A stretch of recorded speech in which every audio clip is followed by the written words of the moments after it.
অনেক দিন পর ভাবলাম যে আজকে একটা ভিডিও বানাই, তো চলো শুরু করা যাক।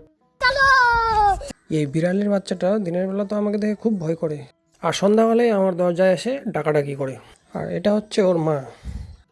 এর ব্যাপারে এখন বলবো না, এর ব্যাপারে পরে কোনো সময় বলবো। তো সাইকেলটা বার করে ভালো করে মুছে নিলাম, একদম চকাচক করে দিলাম। তখন আমার বন্ধু ফোন করে বললো যে বাইরে নাকি পুলিশ আছে। চালান কাটার ভয়ে সাইকেলটা আমি বাড়িতেই রেখে চলে আসলাম। আকাশটা দেখে ভাবলাম যে একটা আকাশের সাথে কম্পিটিশন হয়ে যাক। তারপর আমি फैसला तुम करो कि मैं इस दुनिया का सबसे हैंडसम बंदा हूं या नहीं। হঠাৎ ফুচকা খাওয়ার খুব ইচ্ছে করছে।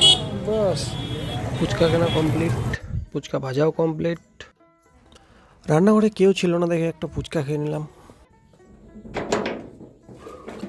প্রথমেই বলেছিলাম না সন্ধ্যা হলেই ডাকাডাকি করবে, এ দেখো।